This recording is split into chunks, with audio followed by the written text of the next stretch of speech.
étudié au doctorat de premier cycle en chiropratique. Et après ma graduation, j'ai démarré ma propre clinique de chiropratique. Et depuis le démarrage, je me suis impliqué au sein de différentes jeunes chambres de commerce. J'ai été le président du conseil d'administration du regroupement des jeunes chambres de commerce du Québec. Donc, ceci est une colonne vertébrale. Il y a 24 vertèbres. Nous avons des vertèbres ici. Et entre les vertèbres, nous avons un nerf ici qui est en jaune. Donc, nous, notre travail en tant que chiropraticien, c'est s'assurer que le colonne vertébrale n'interfère pas justement le système nerveux.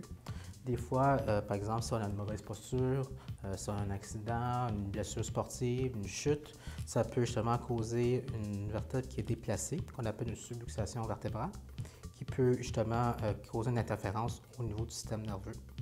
Donc, lorsque la colonne est hors de son axe, ça peut affecter la communication entre le cerveau et le restant du corps humain. Donc, notre travail en tant que chiropraticien, c'est s'assurer qu'il y a une belle mobilité au sein des vertèbres et s'assurer que le système nerveux ne soit pas affecté à ce niveau-là. Dans mon métier, j'ai la chance d'aider un à un les gens vraiment dans leur cheminement, dans une meilleure santé. Il y a plusieurs défis quand on part de notre propre entreprise. Évidemment, il y a la question du financement, il y a la question également de comment bien gérer les premières années lors de notre entreprise, aussi comment gérer les employés, comment faire du marketing, comment bien vendre notre produit et service. Et je pense qu'il y a beaucoup de défis. Moi, je vois ça comme une école où est-ce qu'on apprend, des fois on fait des erreurs. Et aussi, il y a des risques aussi reliés à ça. Ça prend une certaine audace, comme on dit.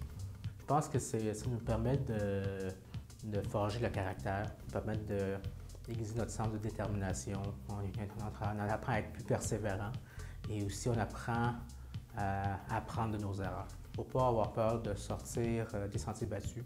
Je pense que des fois, on peut